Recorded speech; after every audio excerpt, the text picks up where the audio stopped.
Buenas, muy buenas. Esto ya debería estar grabando. Vale, súper. Buenos días a todos. Hoy vamos a hablar un poquito sobre el colon irritable, qué es, qué relación tiene con desregulaciones del sistema nervioso, como la ansiedad, el eje intestino-cerebro, qué dice la ciencia, qué es, qué podemos hacer, porque mucha gente. Hay veces que le preguntas si tiene alguna enfermedad, cualquier cosa, y te dice, no, yo solo me siento hinchado, o tengo colon irritable, o tal, y lo normalizamos, y no es para nada una cosa que se debamos normalizar. Es decir, podemos trabajar en ello, podemos tratarlo de diferentes maneras para reducir síntomas y para tener una vida normal sin diarrea, sin estreñimiento, sin alternancia de estos, sin dolor, sin hinchazón, sin barriga de embarazados y sin miedo sobre todo pues a comer, etc. ¿Vale? Entonces, lo primero de todo es que, bueno, pues es lo que te digo, ¿no? Si sientes, bueno, en este vídeo vamos simplemente a seguir un poco este guión para que veáis un poquito, pues, qué es el colon irritable, ¿no? Y os lo voy a ir contando, ¿no? Entonces, bueno, imagínate que tú eres de esos que sienten que no hacen bien las digestiones, que viven hinchados, con urgencia, con dolores, con rampas, con calambres, con retortijones, que nadie te encuentra nada malo estructuralmente hablando, que te dicen que tú estás bien y ya está. Vale, pues vamos a entender un poco todo esto. Antes de nada, decir que el síndrome del intestino irritable no es un trastorno funcional digestivo. ¿Qué quiere decir esto? Que los órganos están sanos, que no te han encontrado nada estructural a nivel, bueno, pues imagínate, pues cualquier cosa como por ejemplo una úlcera, etc. Pero aunque no tengas nada de esto, aunque digan no, todo está correcto, pues no funciona como debería funcionar, por algo, ¿no? Entonces, ¿cómo se suele normalmente diagnosticar el colon irritable? Bueno, pues mediante los criterios de Roma. 4. Es decir, has de contar con un dolor abdominal de al menos un día a la semana durante los últimos 3 meses. Y este dolor abdominal ha de ir asociado a 2 o más de los siguientes puntos. ¿Vale? Ha de ir asociado a síntomas relacionados con la defecación. Ha de ir relacionado a síntomas relacionados con la frecuencia. Y ha de ir relacionado con síntomas asociados a un cambio en la forma de las heces. ¿Vale? ¿Qué subtipos podemos tener? ¿Vale? Bueno, es decir, lo que acabamos de decir, pues eso, estos síntomas de dolor y tal, que te vengan en relación a la defecación, a la frecuencia, cambies, o sea, que de repente pues vayas muchas veces o muy pocas, tal, y un cambio en la forma, ¿no? Hablando de este cambio en la forma, podemos tener diferentes subtipos, ¿no? Subtipo diarrea, subtipo estreñimiento y subtipo mixto. El subtipo diarrea, pues contamos con heces sobre todo de tipo 6 y tipo 7, ¿vale? Pues como aquí podéis ver en la escala de Bristol, pedazos blandos, esponjosos, con bordes irregulares o completamente acuosa sin pedazos sólidos, es decir, líquida. ¿Vale? El subtipo estreñimiento pues sería el tipo 1 o el tipo 2, donde ves sobre todo pedazos duros, separados, bolitas, ¿no? O con forma de salchicha pero grumosa, como si fuesen fragmentos que están pegados. ¿Vale? Y luego está el subtipo mixto, que sería pues ir cambiando del uno al otro sin razón aparente, ¿no? Y también cambiando la frecuencia de estas deposiciones. Hemos de decir que esto afecta del 10 al 20% de la población y muchas veces el inicio viene después de infecciones, mucho estrés o cambios hormonales, ¿vale? Ahora vamos al porqué, a las causas, ¿no? Puede haber como os he dicho antes, ¿no? Diferentes factores que lo inician, lo mantienen y lo agravan, ¿vale? Puede haber infecciones, puede venir después de infecciones, como hemos dicho, gastrointestinales agudas, ¿vale? Imagínate, pues tienes una gastroenteritis y de repente pues dices, después de esa gastroenteritis yo ya no volví a ser persona, yo ya no volví a tener un intestino normal, ya pues seguí teniendo diarrea o de repente me estuve estreñida y ya no se me ha vuelto a ir normal y igual algún día voy, pero tal, ¿vale? También puede venir determinado por una toma de antibióticos pues que al final te han acabado alterando la microbiota, la barrera intestinal y pues ya se te queda este trastorno funcional. O también estrés o trauma emocional, ¿vale? Que esto afecta mucho, ya lo contaremos también un poco más adelante. Vale. Esto podrían ser ciertos desencadenantes, ¿vale? ¿Qué podría estar perpetuándolo? ¿Qué podría estar haciendo que no mejores, que te quedes en eso?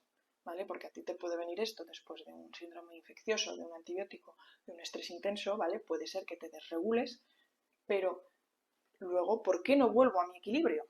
¿No? Pues si tienes disbiosis intestinal, inflamación de bajo grado, hiperpermeabilidad, porque todos tenemos una permeabilidad intestinal, ¿no? A través del intestino, pues pasan sustancias al torrente sanguíneo. Lo que pasa es que si tenemos un exceso de esta permeabilidad, pues llegan sustancias tóxicas, nocivas, que nos pueden estar alterando todo. Y también puede que tengamos una sensibilización neurológica, ¿vale? Entonces, estos patrones, estas cosas que están ahí, pues que no se saben que están, y pues pueden estar perpetuando esta situación. Es decir, ¿y por qué no mejoro? ¿Por qué no mejoro? Bueno, pues hay que ir mirando a ver qué pasa, a ver qué tienes y ir mejorando la funcionalidad de este intestino poco a poco. Y luego ya, cosas que lo agravan, es decir, si sigues en un estado de estrés crónico, de no dormir, una dieta alta en FODMAPs, que ya hablaremos también más en profundidad de lo que es, pero básicamente pues son alimentos que en un momento dado, pues bueno, que tienen la capacidad de fermentar, que fermentan mucho y en exceso, y si tú tienes un intestino, un sistema gastrointestinal que está sensible, que no es capaz de absorber todo esto como merece, pues una dieta alta en FODMAPs pues te va a empeorar los síntomas. Entonces hay que tenerlo en cuenta sobre todo en fases iniciales, ¿no? En fases donde el dolor está muy a la orden del día, en esa fase inicial de limpieza, donde vas a barrer un poco con esta disbiosis, con todos estos posibles bacterias o hongos que puedas tener en exceso y en desequilibrio, pues en esta primera fase de barrer también estaría guay no echarle más leña al fuego y limitar estos alimentos pues que fermentan en exceso, como son los FODMAPs. Pero ya hablaremos de eso en otro vídeo, más en profundidad. Pero repito, no es una dieta que hay que mantener a largo plazo, simplemente es un protocolo que se va a aplicar en un momento dado donde tú pues tienes dolor, tienes mucha hinchazón, para reducir síntomas, mientras se limpia y se recupera pues lo que se tiene que recuperar del intestino, y luego ya pues poco a poco ir reintroduciendo los alimentos e ir detectando cuál de ellos te pueden sentar mejor o peor, ¿vale? Luego es importante remarcar que hay que hacer un diagnóstico diferencial, ¿vale? Muchas veces decimos, no, pues no saben lo que tengo colon irritable. Bueno, normalmente te han tenido que hacer ciertas pruebas que determinen que no hay nada estructural que pueda estar dando o causando estos síntomas, ¿vale? Habría que ver que no hubiese celiaquía, que no hubiese enfermedad inflamatoria intestinal, ¿vale? Que no hubiese SIBO, que no hubiese intolerancias, ¿vale? Porque si eres intolerante forzosamente vas a tener muchos síntomas, entonces hay que ver qué está pasando, que también se pueden trabajar y mejorar, pero esto. Y pues mirar también tema trastornos tiroideos, ¿vale? Como aquí pongo, ¿no? Debe ser el diagnóstico por criterios claros y no un cajón desastre, ¿no? Que se dice, pues tengo esto porque no sé lo que tengo. Así que bueno, antes de decir yo tengo colon irritable, pues aseguraros de que os han mirado pues estas cositas para descartar, ¿vale? Si verdaderamente te han descartado todo lo anterior, no te encuentran nada, te dicen, oye, probablemente tengas colon irritable, es bueno entender por qué molesta tanto, ¿no? Muchas veces tenemos una hipersensibilidad visceral, es decir, el intestino percibe estímulos normales como dolorosos, ¿vale? ¿Por qué ocurre esto, no? Por una sensibilización de los nervios intestinales, por un fallo en la modulación cerebral del dolor, es decir, el cerebro puede amplificar señales que normalmente pasarían por alto, ¿vale? Es decir, por ejemplo, imagínate que tienes gases, pues todo el mundo tiene gases, una persona que no tiene intestino irritable, perdón, porque muchas veces aquí he puesto colon irritable, pero en verdad deberíamos hablar de intestino irritable porque es el intestino en sí y no solo el colon. Bueno, el caso pues que, por ejemplo, si tienes gases y tienes síndrome de intestino irritable, a ti te van a molestar mucho más, los vas a notar mucho más que a una persona que no lo tiene. Y luego, memoria del dolor o sensibilización central. El sistema nervioso aprende a reaccionar de forma exagerada incluso cuando ya no hay un daño real.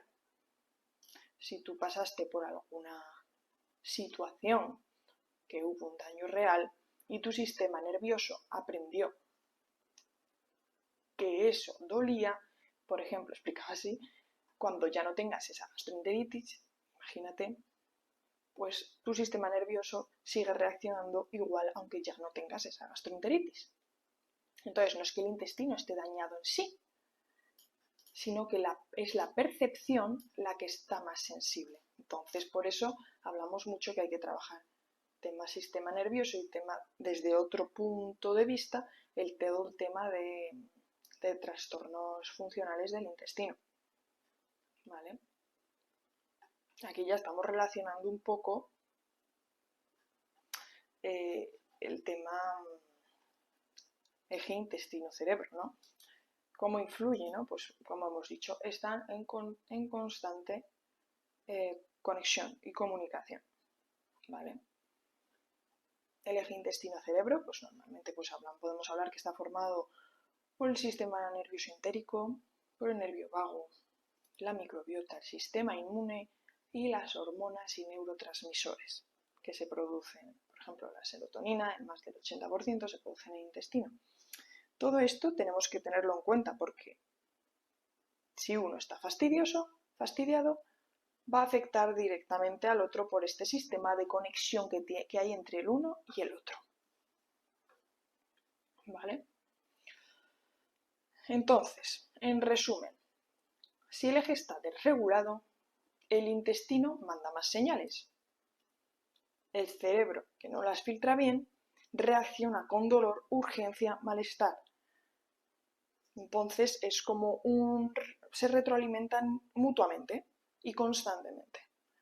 ¿Vale? Entonces, ya no es solo que sientas más, que sí, sino que además anticipas. Además, el miedo a comer, todo esto es normal porque, en fin, anticipas lo que va a pasar. Y es que tu sistema nervioso ya está desregulado y responde así. ¿Vale? Y esto aún empeora más pues la reactividad, porque ya estás ahí alerta, atento. Entonces, bueno, hablaremos también más en otro vídeo, ¿no? Pues de la barrera intestinal y sistema inmune o así, pero simplemente decir que una de las claves dentro de las fases, ¿no? Fase 1, limpieza de lo que haya, etc., Fase 2, recuperación de la mucosa y la microbiota. Entonces, pues es una pieza clave normalmente en recuperar la barrera intestinal, gastrointestinal diría yo, que recubre todo el sistema gastrointestinal, desde la boca hasta el colon, porque tenemos normalmente una barrera y unas mucosas que tenemos que cuidar y que si están tocadas pues van a dar muchos síntomas. De hecho, en el síndrome de intestino irritable, pues eso, normalmente viene con un aumento de la permeabilidad intestinal, como hemos dicho antes, una activación de mastocitos cerca de los nervios, se liberan más citoquinas inflamatorias y suele haber más dolor, hipersensibilidad, disconfort, ¿vale? O sea, en una colonoscopia no se va a ver, pero normalmente habrá una inflamación de bajo grado que mantiene el círculo también de síntomas. Así que sobre todo eso, entender que el colon irritable no es solo una cosa, es la suma de muchos desequilibrios en el sistema nervioso, digestivo, inmunológico y emocional. Y entonces el tratamiento, por ende, tiene que ir más allá, tiene que ser integrador, tenemos que abordar muchas partes, muchos temas, ¿vale? Hay que trabajar con alimentación, con microbiota, con sueño y descanso, con movimiento, con estrés por sistema nervioso, ¿vale? Y sobre todo desde una mirada integral y personalizada. Cada persona es distinta, cada persona tendrá unos patrones distintos, una manera de pensar distinta, un dolor distinto, una hinchazón distinta, ¿vale? Entonces es muy importante, pues, insisto, en este enfoque integrativo, integrador de todos los aspectos y de personalización, ¿vale? Así que bueno, por el momento eso es todo. Simplemente comentarte que si te resuena esto, si te sientes identificado o identificada con lo que te estoy contando, bueno, pues no dejes de suscribirte, poner tus dudas en comentarios, compartir aquí con quien creas que le puede servir y si os gustaría que tocase algún tema en particular, pues eso, no dudéis en dejarlo en comentarios para que yo pueda verlo y así responderos. Bueno, espero que os haya servido para entender un poquito mejor. Nos vemos en el próximo vídeo.